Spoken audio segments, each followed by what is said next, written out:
Get started. Thank you everyone for joining our presentation today on Windows Virtual Desktop. Applied Cloud Systems is a partner with Microsoft, a Microsoft Gold partner. We work heavily in the WVD space, and WVD has been a very interesting product to work with during the COVID-19 outbreak. So I'll step through a couple slides here, give you a little background on Applied Cloud, who we are and what we do, and then I'll turn it over to my colleague Chris Bennett, who will lead you through the rest of the presentation. So with that being said, introductions. My name is Phil Rainsberger. I'm the account executive with Applied Cloud. I work with the nonprofits and Microsoft's Tech for Social Impact team. So we do work with a number of customers across the nation on their Microsoft solutions. Applied Cloud ourselves, we work with all three of Microsoft's clouds, so Azure, Dynamics, and Office 365. So we're heavily into the cloud space. We help customers with projects around deploying Azure, migrating applications, databases, entire data centers up into Azure. We do modern workplace projects as well, and we also support Dynamics 365. So we do have we do operate in a fashion where we tailor our services to our customers' needs, and we do like to work with our customers side by side, shoulder to shoulder, in order to give them the skills they need to manage that environment, whether it's Azure, Office 365, manage that environment on an ongoing basis. So whatever your needs may be, today we're going to talk about WVD, as we've done well over 50 engagements with WVD for various customers.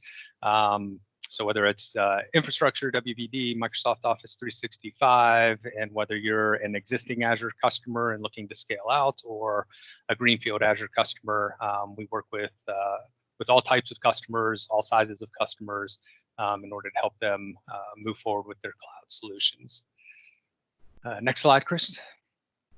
So this will give you an idea of our capabilities around what we offer at ACS. So as I mentioned, Office 365, a lot of Office 365 migrations, a lot of Teams implementations in response to COVID-19, also helping customers get their on-prem SharePoint instances over to SharePoint Online. Typically, the next step a customer would like to take is moving into the cloud. So around the Azure space, we lead cloud adoption framework programs with these customers, and that allows them to set the landing space for their Azure install, allow them to start to migrate, get all the framework security policies set up, and begin to migrate those applications, databases, or create new applications within the cloud. Obviously, that entails the IaaS piece as well. So getting all the networking infrastructure, VMs set up and running, performing those migrations, leveraging different programs within Microsoft as far as hybrid use benefits to save on licensing costs. So again, we help our customers tailor their environments and take advantage of those items in order to save on costs in the Azure space. Then we also have an app modernization and development team at ACS. So we're heavy into the data warehousing, modern data warehousing initiatives, with a lot of work with Power BI and Power Platform as a whole.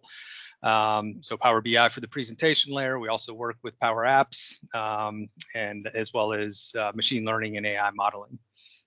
And then there's always the app modernization. So we do various app assessments for customers where we can come in, take a look at existing on-premise custom applications, and make recommendations on how to best leverage cloud solutions in order to deploy those applications as platform as a service offerings, and be able to monitor and ultimately reduce costs by leveraging those cloud solutions. Next slide, Chris. So in response to COVID-19, we've seen a big uptick with Windows Virtual Desktop. On this slide, we show some of the customers in the nonprofit space that we've worked with.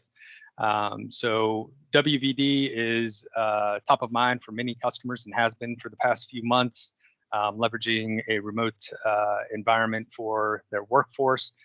We've also created a health bot, a chat bot, if you will, for SUNY, and leverage that in order to help people navigate how they should respond around the coronavirus. And then Teams is another area where we've seen an uptick in customers who would like to leverage the collaboration facilities that Microsoft Teams provides. So we've worked with a number of customers on Teams as well. And next slide, Chris. Okay, so that concludes my intro of ACS and who we are. At this point, I'll turn it over to Chris Bennett, who is one of ACS's practice delivery managers, and they'll lead us through the rest of the WVD presentation. So Chris, all yours. Thanks, Phil. Can you hear me okay? Yep, hear you fine. Excellent. Morning, everybody. Thank you, everybody, for joining today. As Phil mentioned, this is Chris Bennett, practice delivery manager for ACS. Leading up our WVD implementation teams, as well as owning the product that we put together for managing the environment from an administrative layer.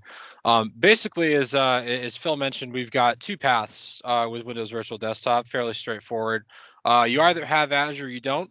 If Azure is in place and you've already got some infrastructure up there, basic networking, identity, and the fundamental pieces to WVD.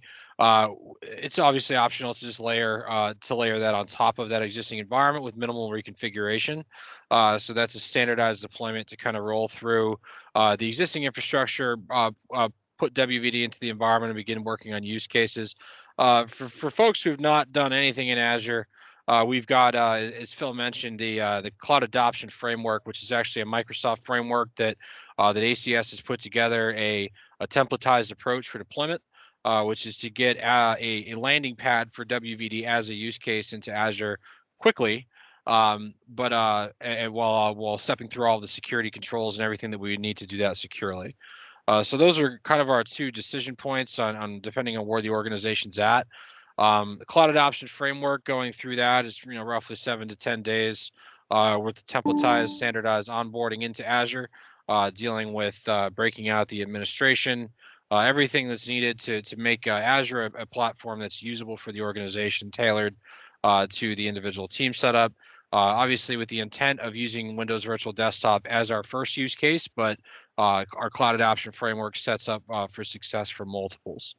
And this is how we go about deploying our greenfield implementations when doing WVD, getting that base framework out there, which allows us to pivot to other things later, but also ensures that we make Windows Virtual Desktop a successful implementation from both a administrative and a performance perspective.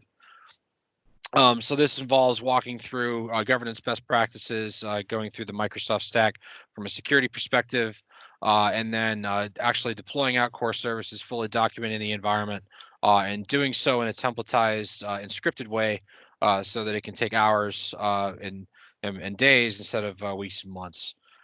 Our approach to doing Windows Virtual Desktop, assuming the Cloud Adoption Framework is in place in some way, is a straightforward 3-step process of environment deployment, image creation, and then user acceptance testing and density testing. Basically, going through the motions of building out the individual use case and figuring out how many user sessions with the use case that's in front of us we can fit per machine, which then will drive the financial model for WVD consumption for that use case, but also, again, kind of validation, making sure that the technology works. Front of mind here is developing a business process, because unless you've already been in Azure, it's going to be a bit of a translation for on-premises teams, how things are being dealt with, what the administrative process looks like.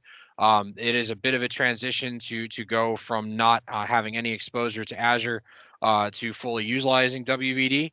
but we have been through that process several times, helping partner organizations not only get started on Azure very quickly, but with the skill set transformation that goes along with Windows Virtual Desktop, being able to independently run and administer the environments.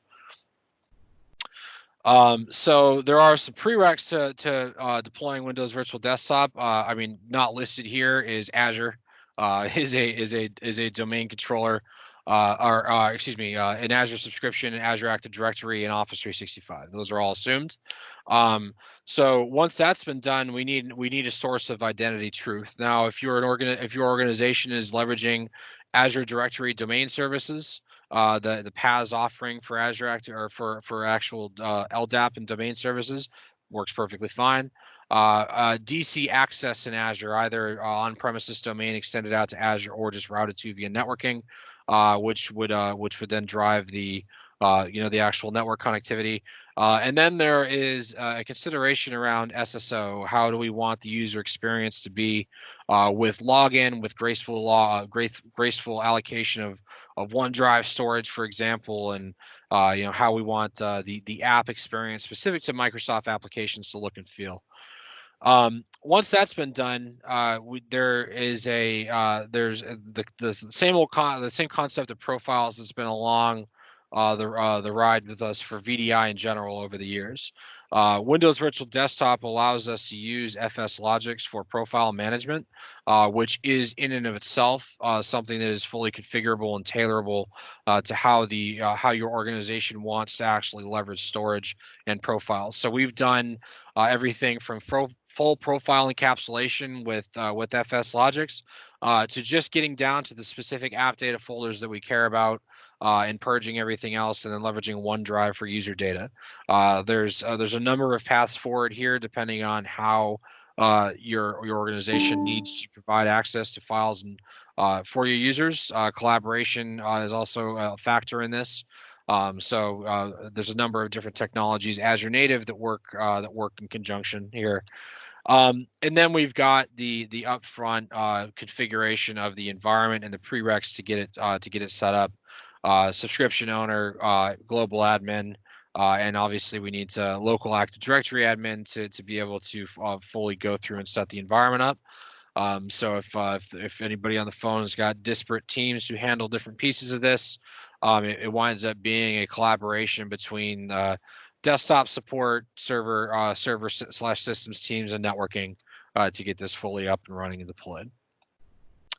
High-level architecture for Windows Virtual Desktop abstracts the architecture of remote desktop services that traditionally has been Microsoft's delivery model for VDI, and they take the traditionally difficult pieces of that to deal with, which is the web access, the management plane, load balancing, and the gateway and the actual connection broker. Those all become PaaS services. We get an SLA associated with the uptime of these. We do minor configuration, but for the most part, those are available to us. That is the WVD service, and that is something that is fully managed by Microsoft, and we don't need to do anything with other than hook up our infrastructure to underneath.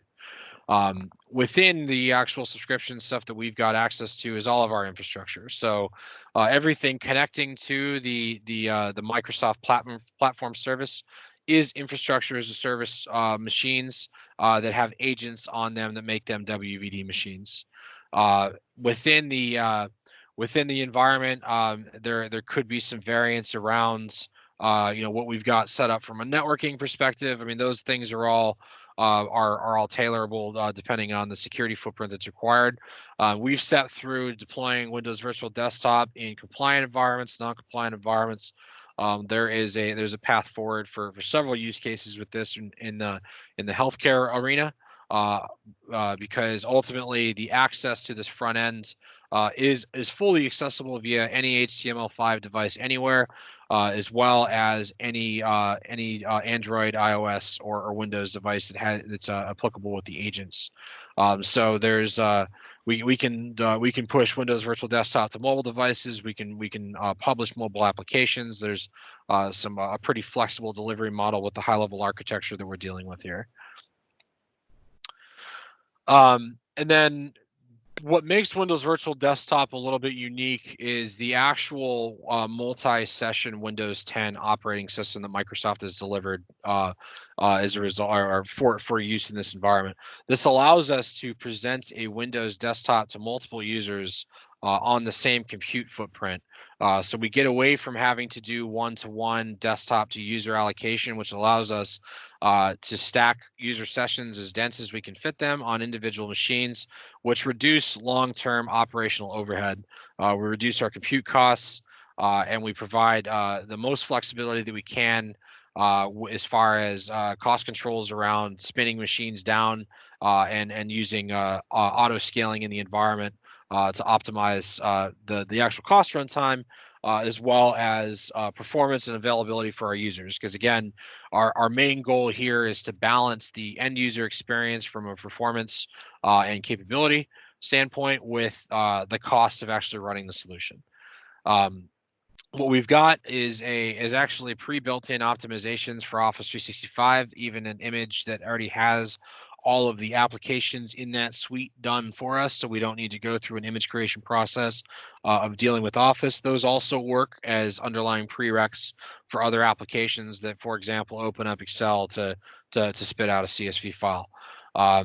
And the ability to scale this up and down once we've got the underlying use case defined and our image and our infrastructure built for it is as easy as using some automation to either expand or contract the amount of resources that we have out there.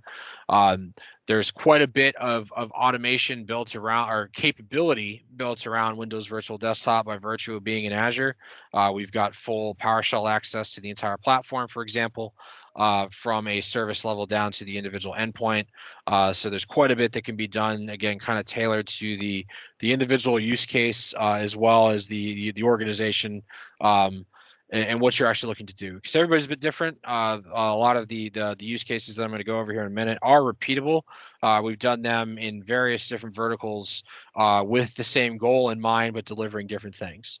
But around all of that is a robust automation platform via Azure, where we on the ACS side have produced quite a bit for management, orchestration, and ease of use. But it's also a greenfield opportunity for anybody who's interested in producing their own automation to be able to do so.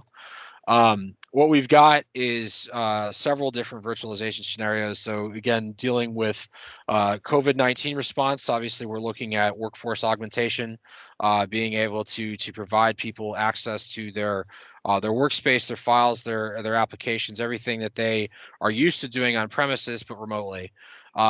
There's also been quite a bit of implementation around regulated workloads and security. The Windows Virtual Desktop service itself is HIPAA certified. So we've got several different use cases we can walk through as far as app delivery is concerned in FinServ, healthcare, education, government. Those are all of the, obviously not all of the compliance standards, but at least the ability to leverage PHI, again, dealing with COVID response, putting applications in the hands of people who need to use them in real time to affect their jobs.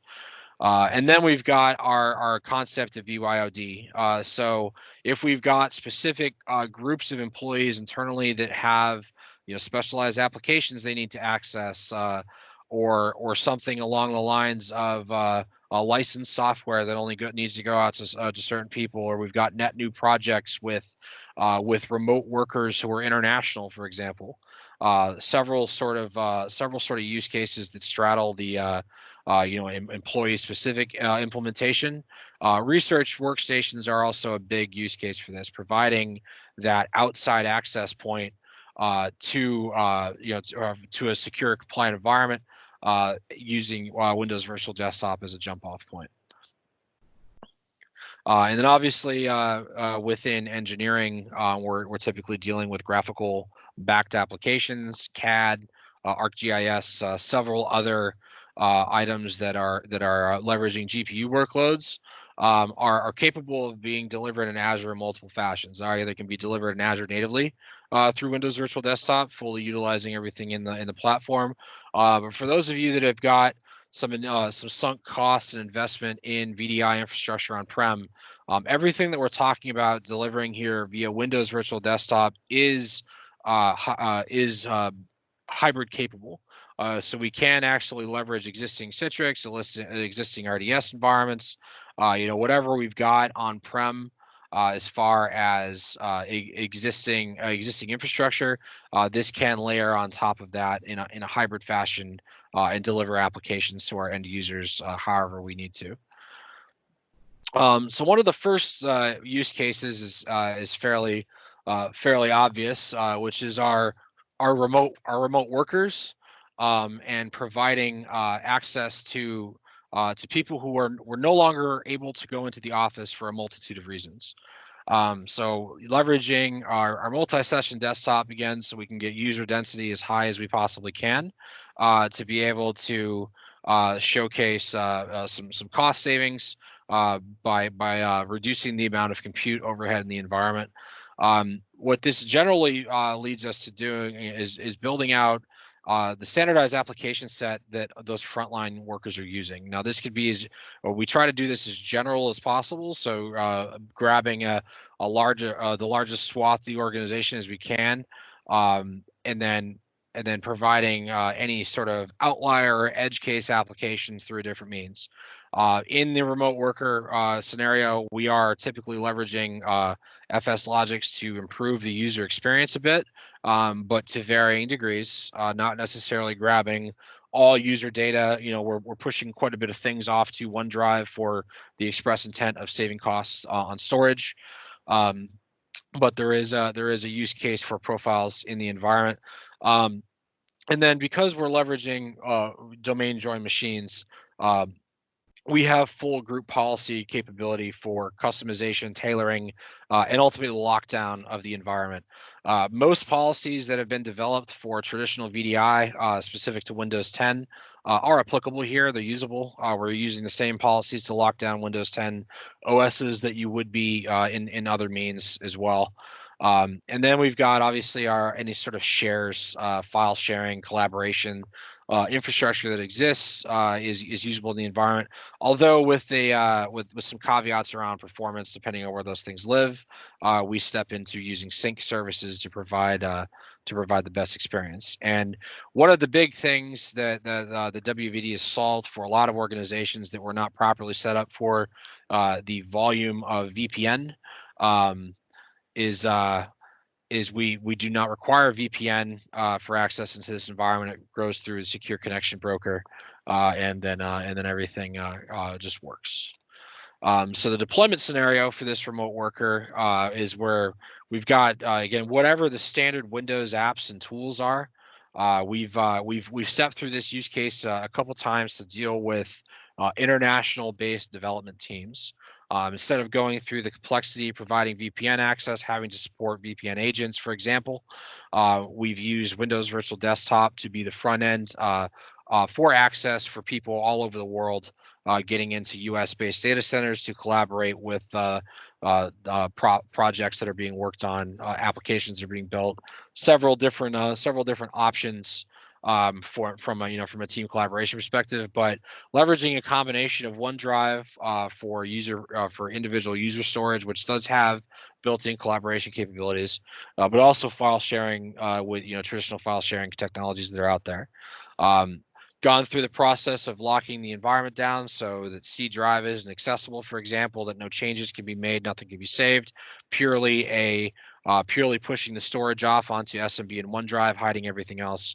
And again, with geographically dispersed workforces, no need for VPN, no need for radius integration or any of that, the stuff that would be required to provide traditional access. Another option, again, previously mentioned the ability to leverage existing infrastructure. So if you have Citrix on-prem, for example, and you've got that as an option for your users, but you have a capacity issue, we do have the ability to provide an outlet for that, either by taking applications that are being delivered by that environment and publishing them in Windows Virtual Desktop to alleviate some of the compute, or even being able to extend existing solutions and existing tool sets out to Azure, because there are several different vendors that are supported in this environment. But also being able to just leverage maybe applications that are difficult to deploy to people at home, for example. So if there's an applications that require complex install or require licensing that we don't want to support on an individual endpoint basis, this is an opportunity for us to centralize those in traditional supportable server infrastructure, and then publish individual apps, publish individual multi-session OS, depending on what the use case is. But the goal here is to get all of our applications in a single pane of glass. So we are able to actually deliver this, deliver a mixture of published applications and desktop in the same place in Azure, and the end user with some behavior training can simply leverage everything that they've got in a single pane of glass. How that kind of looks is we've done some implementation in the nonprofit healthcare space around getting a standard desktop that's got applications that all users use, and then having all of those users have any departmental specific applications for them published via app publishing. So how that functionally looks within the desktop that the user logs into is there is the Windows Remote Desktop agent installed on that desktop, and as soon as that's signed in, applications appear on the start menu as if they're installed locally. Obviously, they're not. They're installed in application servers that are also in the infrastructure locally from a network perspective, living in the same network and data center within Azure that the user's connected to, so they'll have really good performance. But what that allows us to do is, again, provide a single pane of glass for all apps, including ones that are not installed directly on the desktop session that the user is connecting to. They'll have to pass authentication unless you've gone through the SSO setup to get into these things. But once auth is passed to an individual app server, the rest of the apps on that server open up without any interaction. What this allows us to do is kind of customize, the environment as we see fit for our users, and provide them, a single pane of glass for all of their apps, where we've already gone through the configuration of storage and determined how we want users to save their stuff, where we want them to do that, and have all of those things from an administrative and an IT standpoint, all in one place for end user support. Now, they are absolutely able to launch individual applications off of the dashboard if they were so inclined, which is why I mentioned that's a little bit of user behavior training. But there are multiple ways to kind of step into that process and get them more used to it. Now, long term, roadmap wise, Microsoft's solution for applications is shifting a bit away from published apps like we see them here into doing containerized applications that get dynamically attached to the actual desktop OS for the user. Same functional delivery model as what we've got here, but done in a bit of a cleaner way. So that building the business process around doing this hybrid setup is something that's long-term supported by the Microsoft roadmap. And then another very popular use case, and administrative means several things for several different folks, but administrative workstations. This could be IT administration. We've done workstations where we deploy out full remote server administrative tools to be able to manage on-prem without going through hoops, or providing an access mechanism to manage everything in Azure, or both. And then providing, again, a variable size environment, something that can be fully shut off, only used 8 hours a day, for example, or high privilege access users such as IT folks can turn things on in the portal but then hop into a jump box to do their jobs. So this allows us quite a bit of flexibility, again, with alleviating VPN connectivity, alleviating any sort of network complexity that may be currently built for outside access, allowing us to fully go through a site-to-site tunnel via Azure into the organization. And then GPU is its own animal. If anybody has gone through the process of looking at providing graphic processor backed applications, doing this on-prem, depending on the technology stack you've chosen, has NVIDIA licensing in it, for example. None of that exists in Azure. Everything is baked into the compute costs that you have from a license perspective. So we are able to leverage the full breadth of NVIDIA, as well as now the AMD GPU machines, to provide access to GPU-backed apps. This allows us to potentially do things that were cost prohibitive before, because we do have the ability to simply leverage the same auto scaling and same telemetry that we can do with compute-bound workloads, but actually pulling that off of the graphical driver itself to be able to do telemetry-based scaling.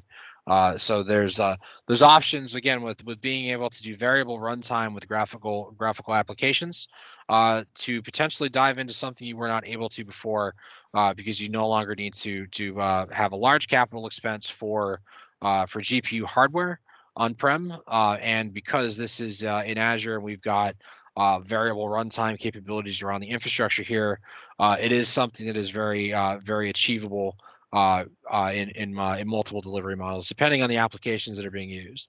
Any application-specific licensing is very simply making sure that we can route to the licensing location for that app. That can mean several things depending on the application, but we've stepped through quite a few GPU applications. They've been very popular with engineering departments, with anybody doing visualization. So we've got a growing catalog of things that we've stepped through and fully built out. As I mentioned, there are several options for Windows Virtual Desktop. One of them is leveraging Citrix. So if you've got Citrix on-prem, you've already got sunk costs in terms of Citrix infrastructure licensing, and that's where your team's skill sets lie. There's no need to reinvent the wheel and dive headfirst into a new platform. There is the capability of extending your existing infrastructure, your existing tool sets out to Azure with Citrix. Fundamentally, it's still Citrix, but underneath the hood, we are capable of leveraging the Windows 10 multi-session OS, which will allow us to do some of the cost optimization around densely packing user sessions on individual compute instances where we can. And this also facilitates that hybrid journey. Now, there is a path off of Citrix as well, because all of the licensing required to use Windows Virtual Desktop is tied into Office 365 entitlements. There potentially is no need to deal with Citrix licensing or any third-party licensing as far as CAL's user concurrency goes, when you've got the Microsoft licensing already there, and WVD being included with it. VMware also has a Horizon Cloud implementation within Windows Virtual Desktop. Again, what makes it WVD is the multi-session OS underneath the hood. Both VMware and Citrix are again fully supported in the platform. We've done production implementations with both their tool sets. Again, this is an exercise in where do you already have licensing? Where are your skill sets? What are your people, or what are the people working on this comfortable using? Would be a reason to use one of the the larger providers that are out there for a management plane. Ultimately, behind the scenes, this is all still Azure infrastructure that we need to make sure is built out through the Cloud Adoption Framework, where any of these become options. So the licensing for Windows Virtual Desktop is likely already in the environment. It's the M365 suite, various flavors of it, all include the full usage of the platform. Ultimately, CALs also still work in our Windows 10 licensing, is what actually gets us access to the environment itself. So this is for anybody who has any sort of educational use cases. Their student use benefit is includes the licensing for this. Anybody who is not on the education side, it is tied into the M365 or Windows 10 licensing. Several options to get into the platform. And obviously, from a proof of concept perspective, several options to kind of kick the tires and make sure that the environment fits your needs.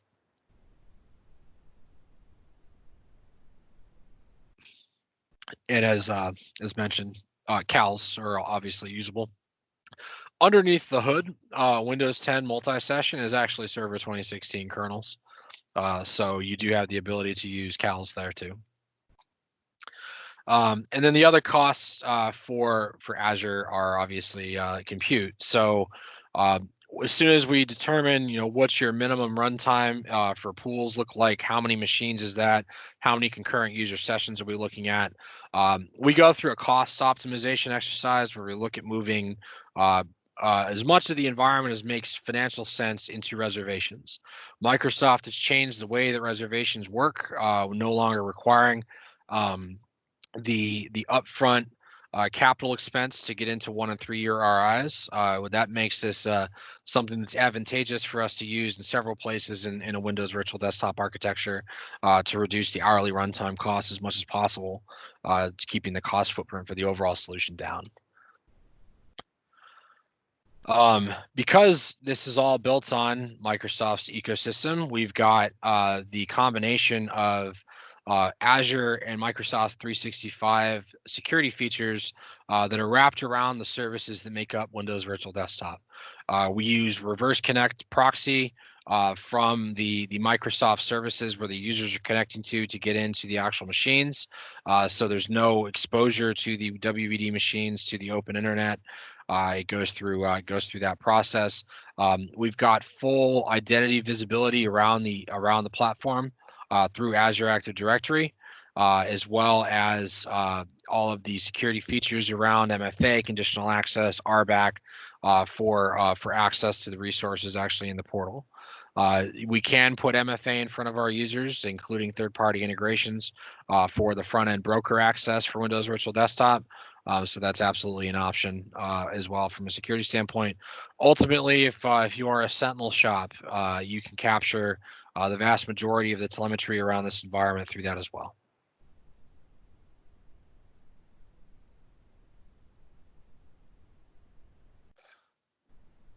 And then again, just a kind of a reiteration. The other option in Windows Virtual Desktop is actual Windows Server apps. We don't do these as often because it's more, we've got multiple ways to deliver service-based applications, but we can. And we can actually migrate Windows service apps and infrastructure directly here and provide sort of a lift and shift approach with a long-term option of kind of moving into more native and more flexible delivery models with the WVD services. So just as a quick summary of kind of the high level requirements, basically Windows Virtual Desktop is potentially a multi-user Windows 10 experience. You can do the traditional one-to-one desktops if you were so inclined. There's costs associated with doing that, but what we also have the ability to do within the single session desktops is actually fully support Windows 7 and lift and shift those workloads up to Azure. So that is something that we can do with Windows Virtual Desktop that does work supported. And then we've got either remote apps or full desktop support, which gives us some flexible delivery models.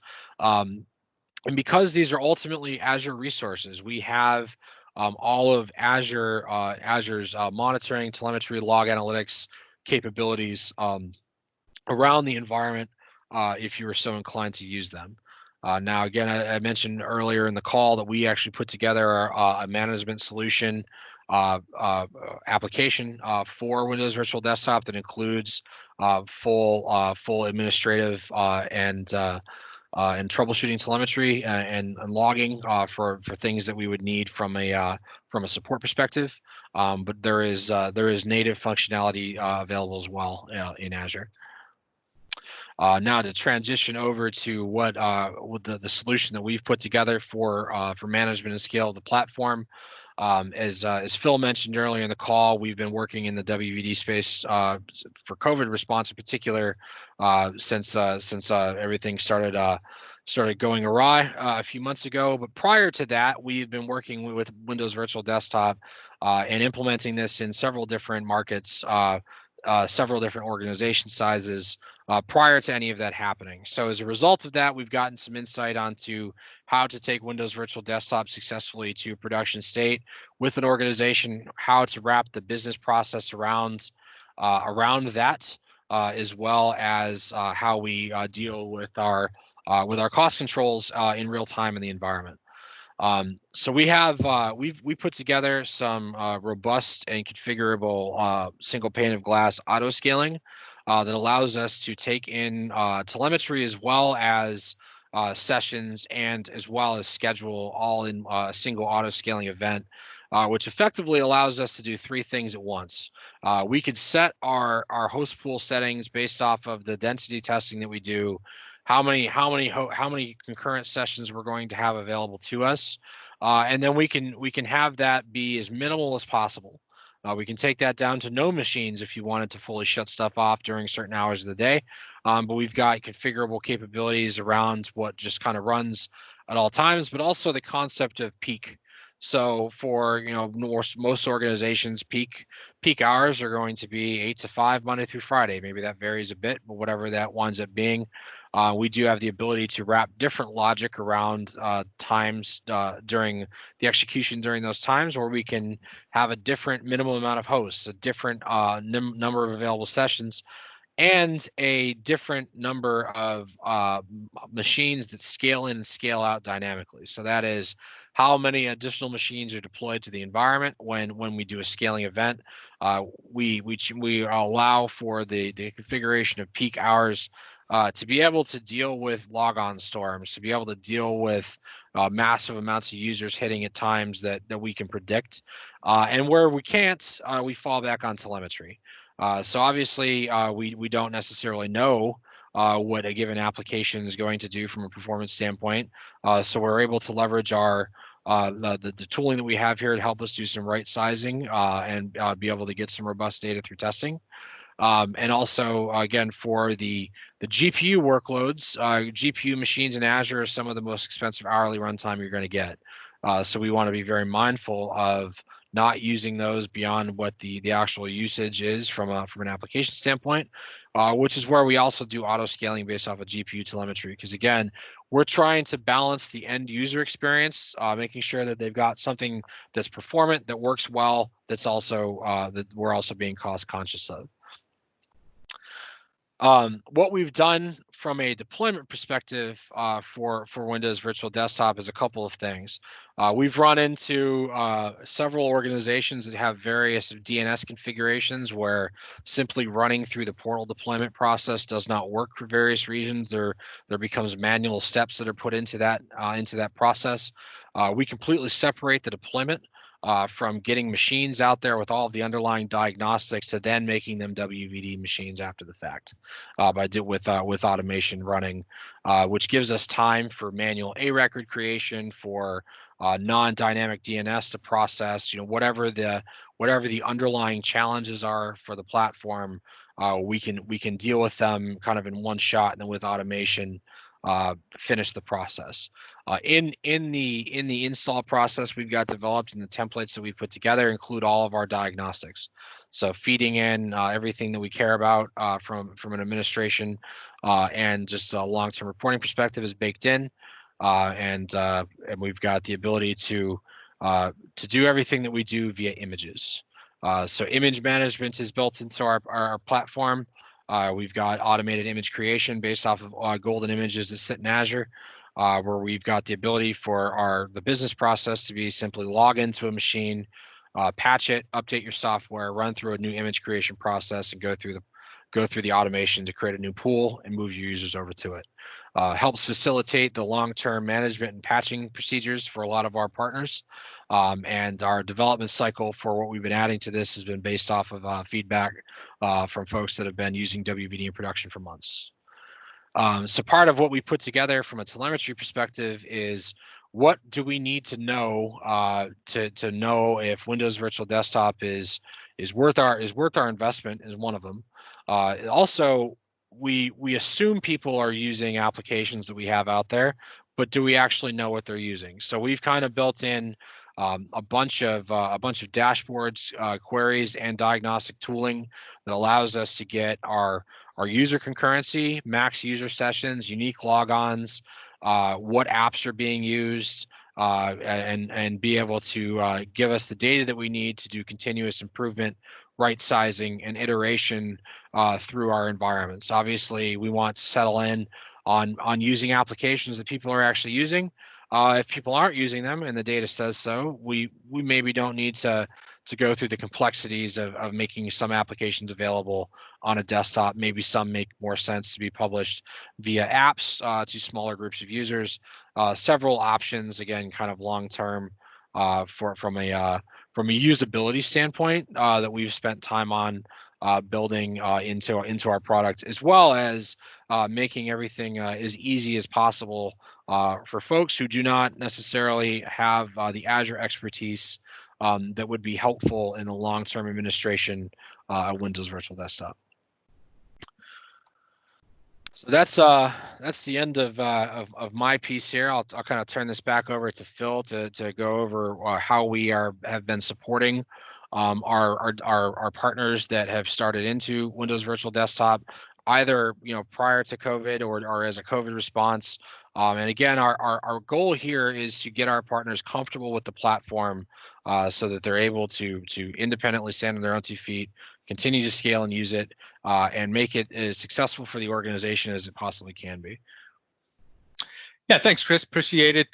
Good presentation. Hopefully everyone that is on the call got a lot of good information around WVD, how it's implemented, and some of the work that we performed around there, as well as our cloud control solution. So as far as support goes, if you are down the path of using WVD, we have a number of customers where maybe they're in the implementation, having trouble standing it up, having trouble with scaling it out. So we can come in and provide support, leveraging the experience that we have with WVD.